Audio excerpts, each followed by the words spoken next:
quite some time in Sumeru City, but ever since we last said goodbye to Lesser Lord Kusanali, we haven't heard anything from her. Oh, we can't just keep waiting around like this. Let's go find Catherine and pick up some work so we can at least keep ourselves busy.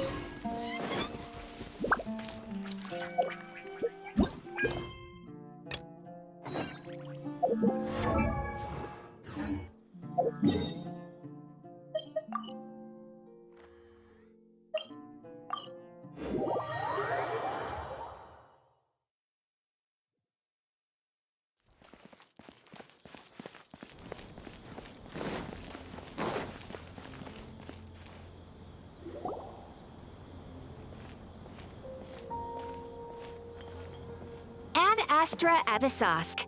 We meet again, you two. Hi, Catherine. Do you have any commissions for us today? Commissions, huh?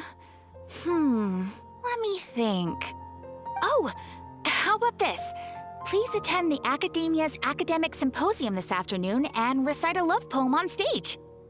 Wait, say what now? And if possible, please also use your camera to capture the reaction of the audience upon finishing the poem. Huh? What kind of commission is that?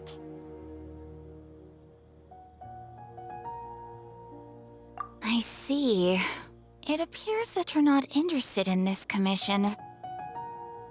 In that case, please go to Port Ormos and convince the Eremites there to spend some time volunteering at the local orphanage. Hey, that's not any better.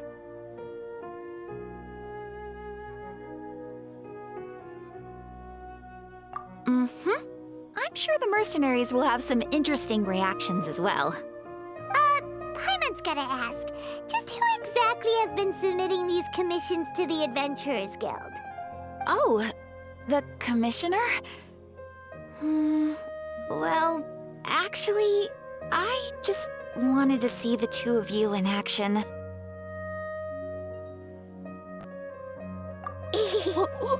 Was it so obvious? I was hoping you would actually take one of those commissions. That kind of chance to observe humans doesn't come by often. Ah, so it's Nahida. Paimon just knew Catherine wouldn't crack those kinds of jokes. When did you get into her head? From when she said, Ad Astra Abyssosque? So it's been you this whole time? Are you done resting up, Nahida? Yes. I've been sleeping ever since we parted ways, and I even had a really, really long dream. It was another dream about the Sub-Zerus Festival, except it was a happy one. In my dream, I was sitting in the middle of a flower terrace, and everyone in Sumeru City was holding hands as they danced in circles around me. They danced round and round, and everyone looked really happy. I also got to sit on a gigantic flower carriage. Ferris, the Knight of Flowers, raised me really, really high above the ground, and I was throwing an endless amount of Yalda candies at the children. You know, Nahida, maybe your dream is how the Sub-Zerus Festival really should be. It's meant to be a joyous time where everyone gets together to celebrate your birthday. Huh? Wasn't I describing a really happy dream? Why are you both looking at me like that? Wait, could this be an example of the emotion known as pity? No, we aren't pitying you. That would only make everything worse. We just don't want you to feel too sad. By the way, have you had a chance to visit Dunyarzad? How's she doing? The Homianis haven't allowed any visitors after the festival, so we haven't been able to check on her. Yes, I paid her a visit right after I woke up. She was resting at the time. Her condition is stabilized. However, since Elazar is a manifestation of the withering on the human body, we can only cure it by finding a way to take care of Irminsul's own withering. But for the moment, our top focus should still be figuring out what the sages are up to and what they're planning. Right. Who knows what'll happen if they manage to pull off another scheme like the Samsara of the Sub-Zero's festival? So our first priority should be investigating and putting a stop to the sage's activities. As for how we should pull that off, let's discuss it somewhere else. There are too many adventurers around here.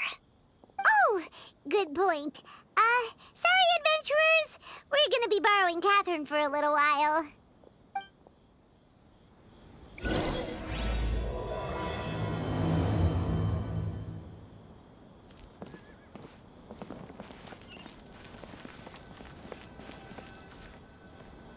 Let's continue our chat here. Okay, so do you have any ideas on how we can investigate the sages, Nahida? Actually, I've already done a little bit of work on that. But for now, I want to hear your thoughts.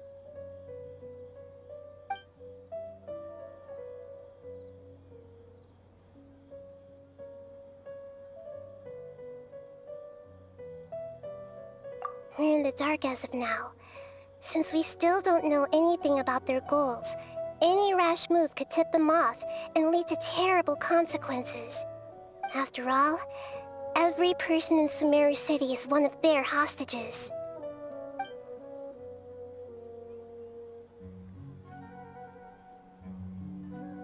I've already tried that, but all the key members of the Academia, even the core of 30 guards, intentionally avoid wearing their Akasha terminals. It seems that from the very beginning, they've been guarding against info leaks from the Akasha. Of course, it could also be because they're wary of me. Have you already caught the sage's attention? I'm guessing not yet, but distrusting me would make perfect sense if they've ever paid attention to the urban legends about me. In any case, I probably can't take over their minds directly. No way, that's too risky. You mean it'd be too easy to get caught?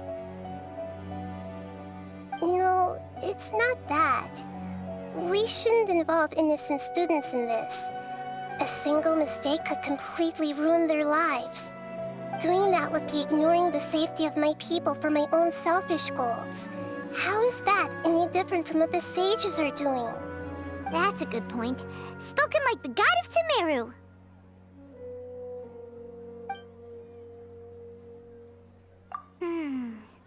Are we really out of ideas? Nahida, you're super smart, so you already have something in mind, right? Don't keep us in suspense. Spill the beans already. According to a popular theory from the Vahumana Darshan of the Academia, rejecting impractical motions at the beginning of a planning session will give more weight to the actual proposal. Okay, but aren't you the god of wisdom? You don't have to use that kind of gimmick to make us take your ideas seriously. Well, I've been thinking that if I can't directly possess the leaders, and if I can't get ordinary people involved, then I should find someone who's already involved, but hasn't decided to side with the sages. You're saying we should recruit a spy? That does sound like it could work. Oh, before coming back, we met someone named Alhaitham. He seems like he acts alone, and he likes doing stuff behind the Academia's back. They probably aren't in cahoots. Actually, I already have someone in mind. Do you still remember that female scholar named Setaria? Setaria. Paimon remembers now. Isn't she the one who's always trailing behind the Grand Sage of the Academia? We ran into her basically every time the Sub-Zero's festival repeated itself. You could even say we're old enemies by now. Paimon still remembers the smug and mean way she always spoke to Nilu. I've always liked observing all kinds of people, and Setaria has always stood out from the crowd. She was born in the desert and was hailed as their greatest genius. Her academic gifts allowed her special admission into the Academia, and also gave her the opportunity to serve as the sage's assistant. Oh, Paimon didn't know she was from the desert. She must be pretty special then. Paimon feels like most of the desert dwellers around the city are working as mercenaries. The name Setaria means star. When she lived in the desert, she shone like the brightest star in the night sky. Later on, she was chosen by the sun. The star was given a place in the daytime sky to complement the sun's dazzling light. Soon after, the star witnessed the sun scorching the earth, which brought forth many disasters. The star began to waver. Instead of staying beside such a sun, wouldn't it be better to return and light up part of the night sky? But in the end, she couldn't give up the radiance of daytime. To cope with her shame, the star buried her guilt and closed her eyes. From the sound of it, Setaria's just hung up on the research opportunities here. But she doesn't really support the academia. She still feels guilty about not doing more for the desert, right? She's just running away from her problems. Indeed. When they are presented with complex moral issues, many people will simply plug their ears and go with the flow until the problem can't be fixed anymore. She's suppressing a lot of guilt, but before she realized it, she had already become the sage's accomplice. She can't deny her part in their schemes anymore. Right. We must somehow make her face her problems again. That way, not only can we get useful intel from her, but she can also use it as an opportunity to redeem herself. From my past observations, Setaria will take a day off from the academia every 10 days to do some shopping in the city. Tomorrow afternoon just happens to be a shopping day for her. That'll be our chance. To prepare, let's go check out some of her favorite spots and have a quick chat with a few of the vendors there.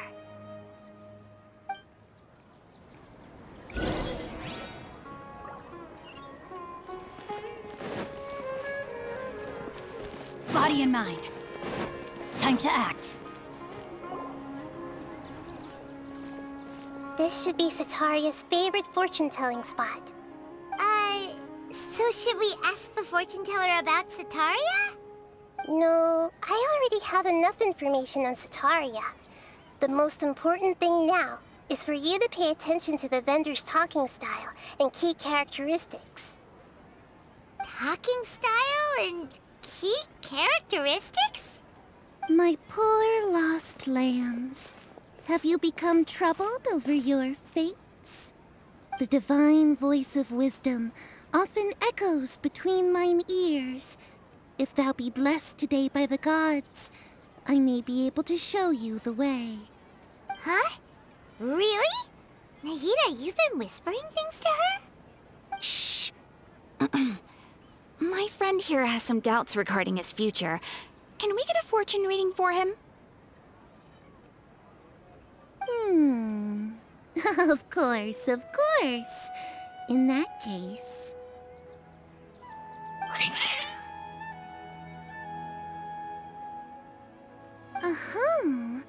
It would seem that Harut and Marut are quite wary of you. Perhaps, at some time in the past, you have somehow offended the gods. Only mocking the god of Animo, questioning the lord of Geo's financial savviness, and brawling with the god of Electro. Do those count? Oh, nothing. Go on, pick an aspect for her to divine.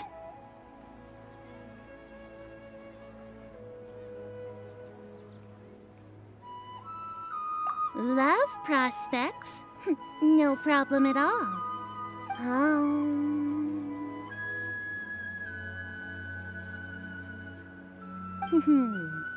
The gods have spoken. The truth shall be revealed. One who is fated to cross your path will appear on... Huh?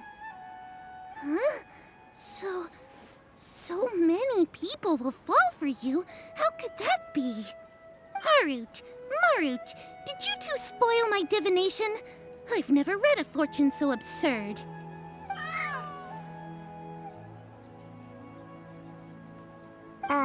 Actually, Paimon Chan thinks this is probably the most accurate fortune telling you've ever done. I admit that the orientation of today's celestial matrix is suboptimal. As such, there will be no charge. Is that so? Well, that can't be helped. If you were to bring some food offerings for Heart and Mart on your next visit, perhaps they could help you reverse the wheels of fate.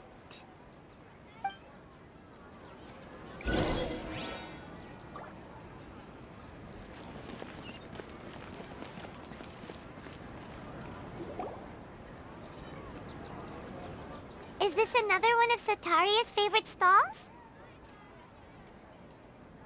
Yep, it belongs to a king. His father helped Sataria a lot when she first moved to Samari City, so she still comes by whenever she has time. When I start talking with him, listen carefully to the details of our conversation. Ah, dear customers, would you like to look at some pottery? We caught wind of your great craftsmanship, so we specifically came to take a look. Oh, I recognize you. Aren't you Miss Catherine from the Adventurers Guild? Sounds like I'm in for some big business. Speaking of, where did you learn this trade? I suppose you could say it all started with my dad. He's a mason by trade, but I picked up an interest in clay while apprenticing for him. After that, I began making pottery by myself in secret. And I simply changed trades when my works turned out well. Although it's a pity that I'm no longer making much use of the knowledge provided to me by the Akasha. That's nice. You're making a living doing something you love. So is your father still working as a mason? Oh no, not anymore. A few years back, he fell from a roof and broke his leg. Since he had already saved enough Mora over all these years, he's just enjoying the retired life in Port Ormos nowadays. I see. We wish him peace and happiness in his retirement. I'll have someone in charge of logistics at the guild come by another day for some goods. We'll leave you to it. Take care now. No problem. Rest easy, all our goods are sure to meet your every need.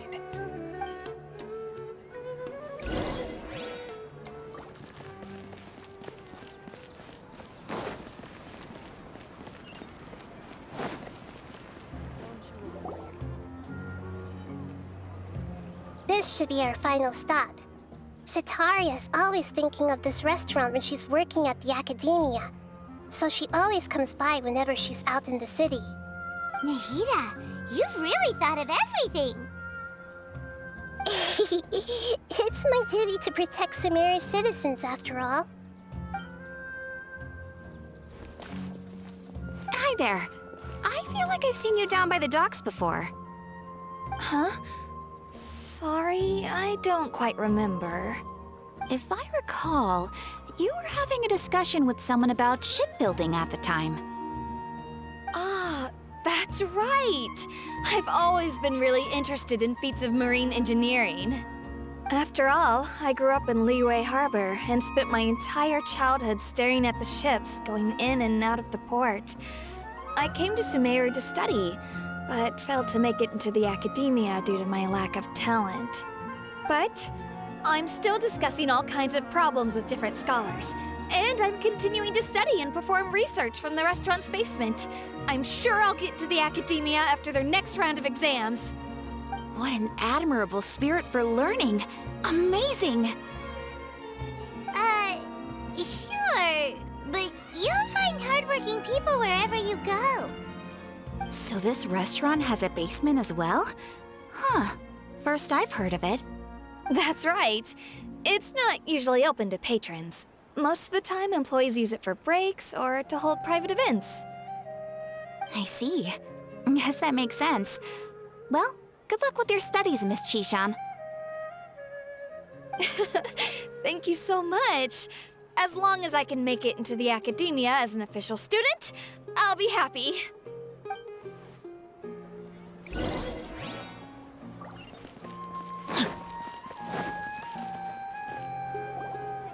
So, was that everything?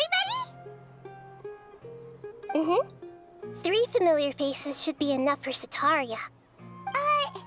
What's the point of all the information we've collected? Nahida, you still haven't told us how you're planning to make Sataria face her problems. Sataria is already used to avoiding her problems, so we must find a way to break through her usual sensibilities. I remember that you mentioned that the Eremites in Port Ormos are all making a fuss about the upcoming resurrection of the Scarlet King. Although it's all just a boatload of nonsense, the fate of her homeland may turn out to be Sataria's soft spot. Oh, Paimon gets it now! You want to take advantage of the guilt Sataria feels about her homeland. Although she knows she should return home to help the people of the desert, all she's done is conspire with the sages.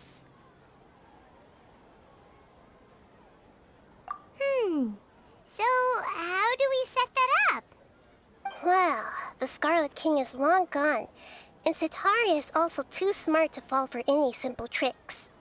If we simply engaged her under the guise of the Scarlet King's believers, she would definitely be weary of us, and we may not get anywhere. But if we were to borrow some of her close acquaintances to talk with her, her reaction would probably be very different.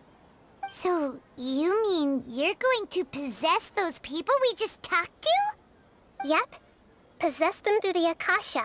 Imply that they've already converted to the faith of the Scarlet King, and then convey our made-up will of the Scarlet King. As long as everything goes smoothly, we'll get through to Sataria for sure. She'll never guess that we had anything to do with it. Ah, so that's how you're going to use all the info we collected on these people. It's so that you won't slip up and break form. Possessing them will only work if you can manage to pass off as them. Exactly. So, best of luck with impersonating them.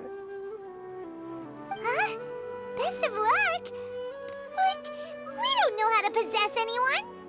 That's no problem at all. I'll just share all their senses with you once I've possessed them. As long as you're also wearing an Akasha terminal, the effect will basically be as if you've possessed them yourself. Huh. That is pretty convenient. But why does he have to do this? Can't you do it yourself? Although I've been observing humans for a while, I've never been good at imitating them. You're not wrong. It's always been painfully obvious whenever you try to pass as Catherine.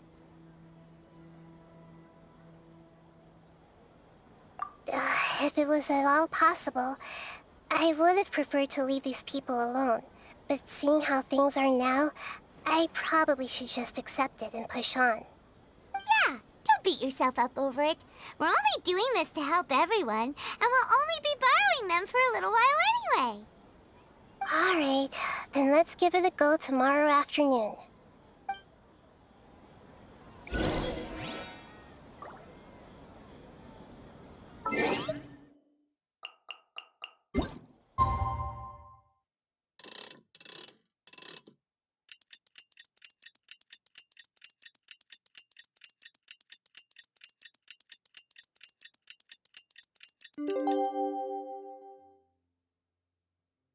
I never embark on a journey without a good book to accompany me.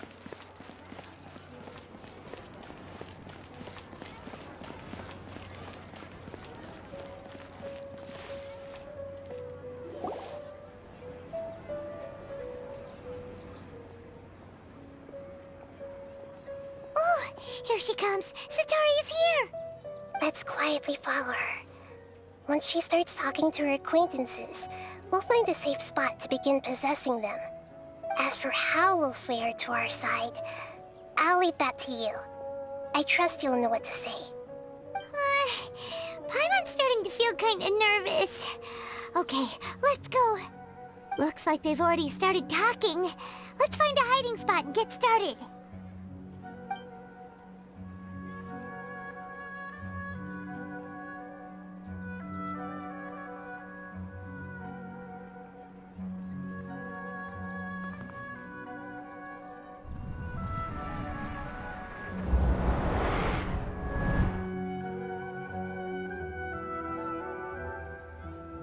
That's right. You really can't force anything when it comes to love. And besides, everyone around me has a very different background and outlook. Are you still listening to me, Nabia? Oh, of course I'm listening. You were talking about troubles with your love life, right? I heard everything you said. Okay then. You just seemed a little distracted for a moment there.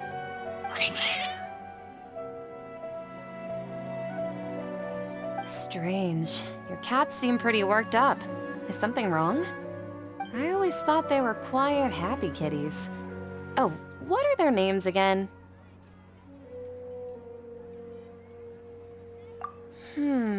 Are you sure? Those aren't ringing a bell for some reason. Well, actually they have many names. Which names I use depends on my mood. Huh, I see. I imagine that must be hard for the kitties, too. So, which fortune do you want me to read for you today? You must have come for another echo of the divine voice of wisdom. I'd like to get another reading on my love prospects, but to be perfectly honest with you, I feel like I've been a real mess recently. A mess? Well, could you do a reading on how long it'll take me to finish my current project at work? I really just want to get it over with. I hear you. No problem at all. The gods will reveal the truth.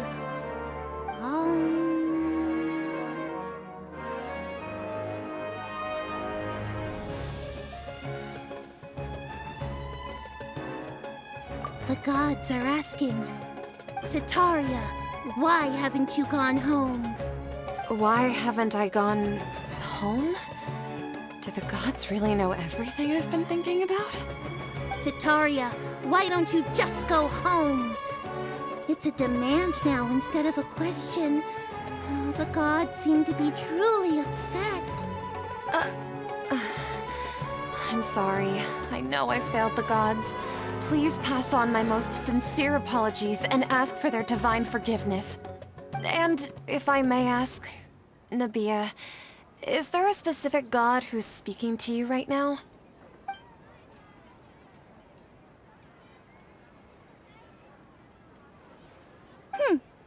What an inconsiderate and naive question.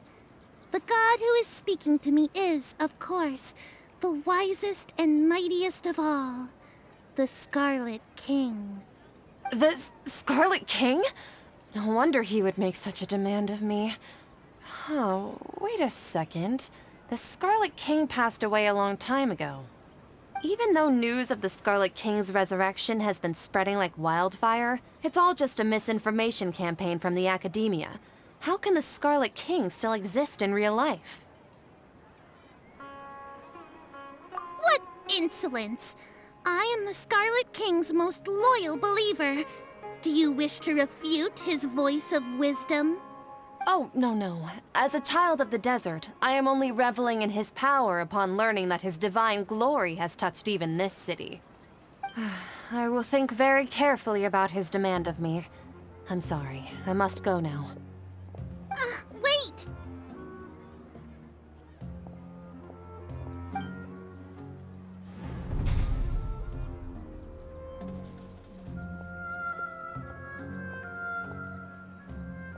Whoa! She just ran off in a hurry. She looked pretty upset, too. Well done. Setaria didn't seem to suspect anything amiss. To have something she's been trying desperately to avoid show up out of nowhere and berate her, that must have shaken her to the core. Aw, Nahida, it seems like you understand human emotions really well after all. All I know are some abstract Harava-taught theories. And in any case, my time with you has shown a lot of them to be utterly useless.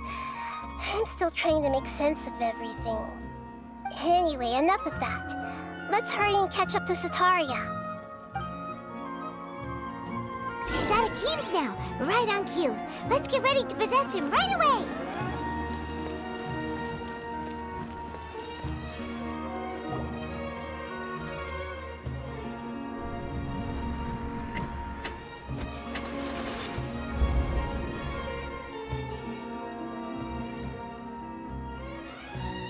It's okay. I just got caught up in something. Oh, actually, didn't you ask me to help you look for work? What kind of work were you looking for again? Oh, right. Your old man's craft.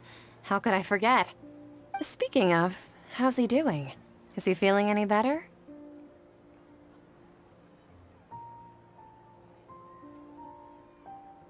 Oh, that's good to hear. I have been thinking a lot about him. If I could get some more time off, I'd love to pay him a visit. Actually, while we're talking about him, is he still living in Port Ormos? Yeah, he's been retired there for a while. If you could find the time, please write him a letter. Please pass on that recently, faith in the Scarlet King has taken root in Port Ormos and has begun to spread across Sumeru. He has a quick temper and has always been a devout follower of the Dendro Archon. I don't want him to get into a fight with those Scarlet King believers because of a difference in beliefs. Oh? So who are you siding with in all of this? The Academia or the Scarlet King? I'm so jealous of you. You were born a child of the desert, yet you chose to betray the Scarlet King, and now you spend all your time with those crooks from the Academia. Akeem, you don't mean you've also become a believer of the Scarlet King? What's so strange about becoming a believer of the wise Scarlet King? In fact, aren't you the strange one? The one who still can't pick a side? Can't pick a side? Me? Whoa! Paimon had no idea you'd be so good at this.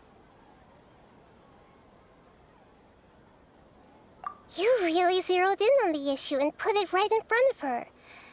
It might feel a bit overwhelming for Sataria. But once everything is over, I'll be sure to pay her a visit to her mind and explain everything. Anyway, let's keep going.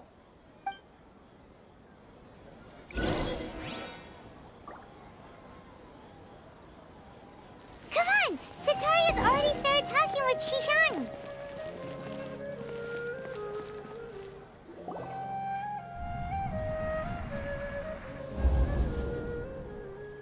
So, Shishan, have you noticed anything weird in the city lately? Like, as if someone was trying to preach to you about something?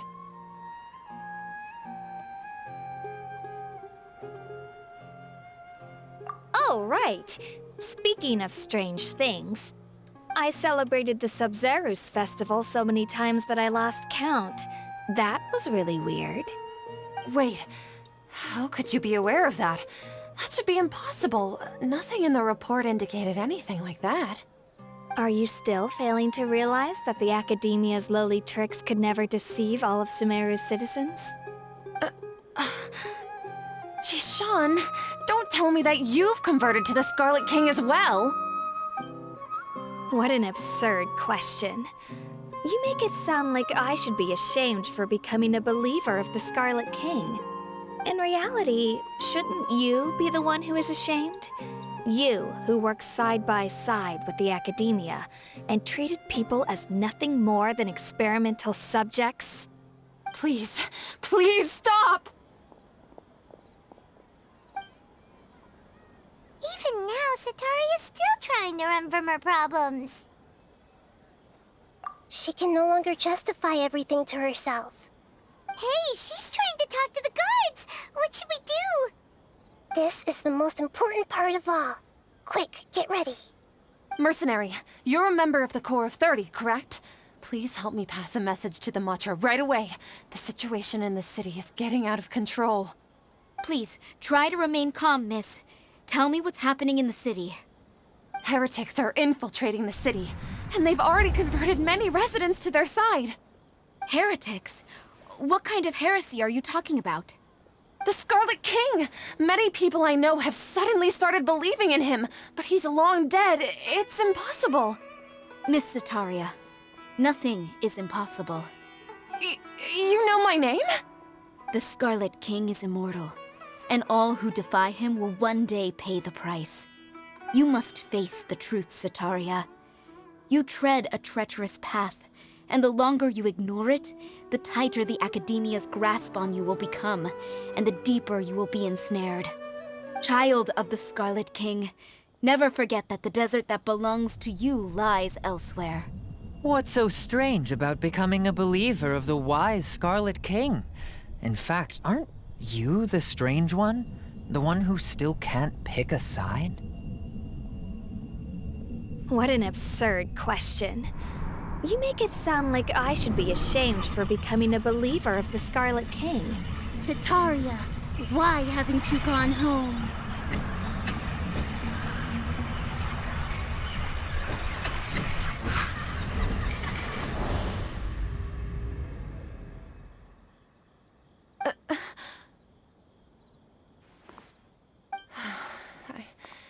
It seems that no matter where I run, I only keep finding more believers of the Scarlet King.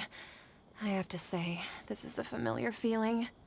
I've also been running from my guilt this whole time. Guilt over my part in the Sage's plans, and from ignoring the letters from the children of my homeland. But no matter how much I may try to ignore or get rid of it, my guilt always comes back. You won't necessarily lose your research opportunities by facing the truth. Besides, did you really want to conduct your research while carrying such heavy feelings of guilt? How do you know me so well? Are you truly just a believer of the Scarlet King? Or are you the god himself? That's not important. The important thing is to pass judgment on the Academia and its sages, and to correct their mistakes. If you could provide some assistance in this matter, perhaps it could serve as a form of atonement. I've actually never believed in the gods, but I've always believed in serendipity. Your appearance must be a fated opportunity for me to get out of this wretched situation. Please tell me, what can I do for you? How much do you know about the sage's current activities? I was just one of the designers for the massed dream harvest scheme, which is what happened around the Sub-Zeru's festival. But I know very little about the full scope of the overall project. I'd assume that only staff with the highest clearance would have access to those confidential documents.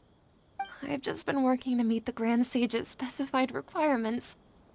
However, there's something that's been really bothering me. I heard that a scholar who was previously expelled has returned to the city, and even the sages are still quite wary of him. To fight against the Academia, we will need to figure out the nature and the purpose of their work. Is there a way for us to get access to the confidential documents you mentioned? It should be possible if we're willing to take some risks. After all, I'm an assistant to the Grand Sage, and I've been working on many tasks outside of the project. One thing, though, I won't be able to transfer the documents to you through the Akasha once I get my hands on them. The sages have always closely monitored all activities within the Akasha. Let me see. Let's use the most primitive method. Send someone to pick up the documents tomorrow evening at the Academia entrance. The Academia entrance. Wouldn't that be too conspicuous? Don't worry about that. I assure you, this won't be a trap. I'm only suggesting this location because it'll draw more scrutiny for me to leave the Academia again. It'll be safest for me to distract the guards long enough to hand you the documents. All right, I trust you. So, if I were to successfully complete this task, would it mean I've atoned for my wrongdoings? That'll depend on the judgment of the Dendro Archon. The Dendro Archon. That's right. Her people are the ones we have endangered. As the God of Wisdom, she's also the one responsible for judging and guiding the scholars. Maybe it's time for me to find a god to believe in. Just as Nahida predicted, we've managed to bring Sataria to our side. The Traveler's execution was ingenious. He's the one who deserves all the praise. Well, now that we've made plans to meet again tomorrow evening, all we can do is pray for Sataria's mission to go off without a hitch. Pray? But if we're going to pray to the gods, aren't we just praying to you? God of Wisdom and Guardian of the Scholars? No. The truth is the true guardian of scholars. I've always believed that. Anyway, let's meet again tomorrow evening at the Adventurers Guild.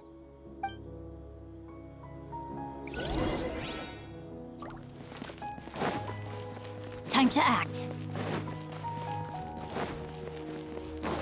Body and mind.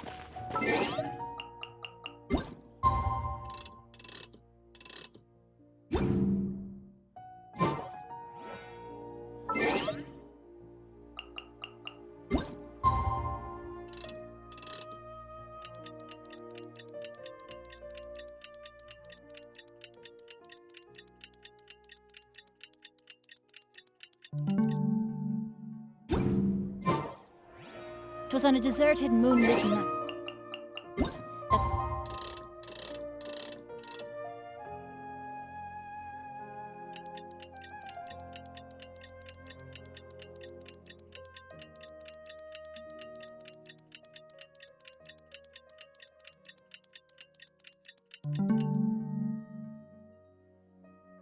Hero. Catherine, we're here! Oh, you are the other Catherine, right? That's right.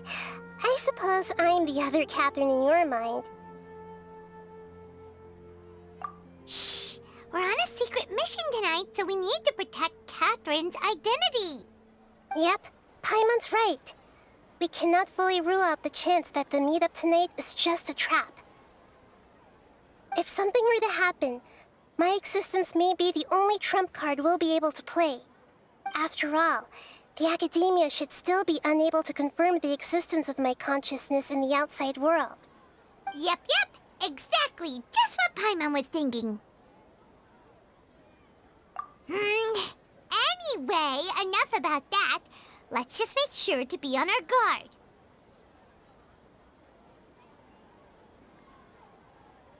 Off? What do you feel is off? It's the middle of the night. Of course it's quiet. You're not getting paranoid, are you? No, I think he's right. It really is a lot quieter than usual. If you look around, there seems to be fewer people on the streets. I'm not sure if this is the case for the entire city, though. Huh. Maybe it's just a coincidence. Maybe Setaria figured out a way to not only distract the guards, but also to get everyone to go to sleep early, just so we can exchange the documents in peace. I also can't quite figure out why things feel a little off. But now that we're here, let's go ahead and meet her as we planned. Well, regardless, as long as you're here with us, Paimon feels a little safer.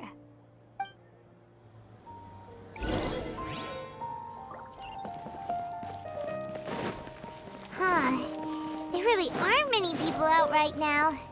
Let's hope it'll be this quiet in front of the academia, and that Setaria managed to distract all the guards.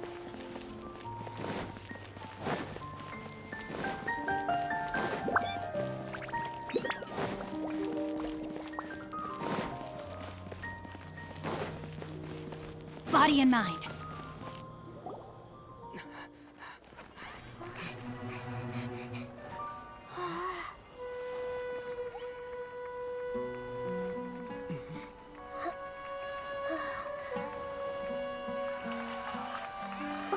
What are all these people doing here at this hour of the night?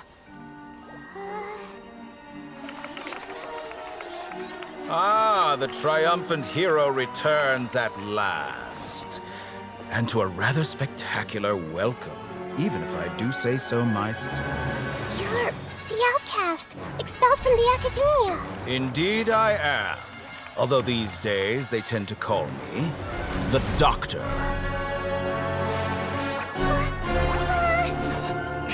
If you're looking for your researcher friend, she has already been taken into confinement. With some basic caution, she could have discovered the listening device on her person. Clearly, she lacks the degree of rigor expected of a true scholar.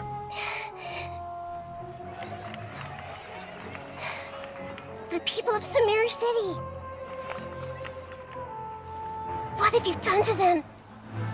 I simply made some minor adjustments to their Akasha terminals. Now they can deposit information directly into the subconscious.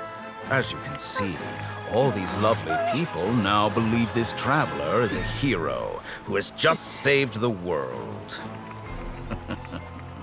My experiment is a success. And now it seems they can no longer hold back their sheer adoration. No, what should we do? These are all just regular people. Leave now. You need to get out of here. But that guy's a Fatui Harbinger. We can't just leave you here. Nor can I abandon the people of Sumeru.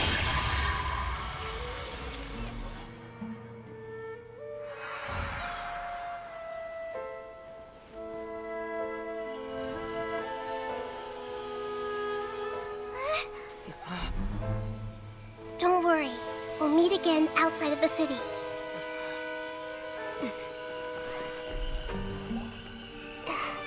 I see. You appear to have overridden their mental faculties with your own consciousness. To possess such a powerful mind, you must be the god of wisdom.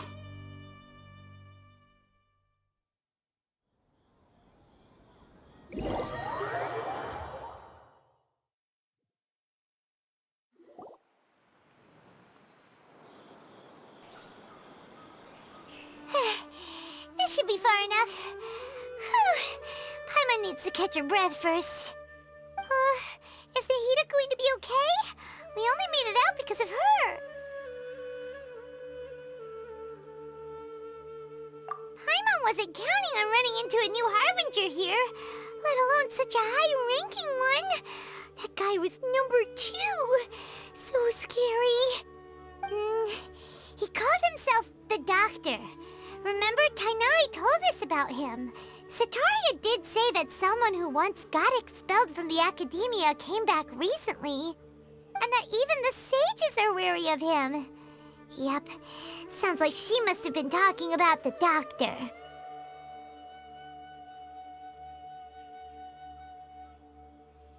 Yeah, now that the Doctor's in the picture, we're no longer just dealing with the academia. They're in cahoots with the Fatui.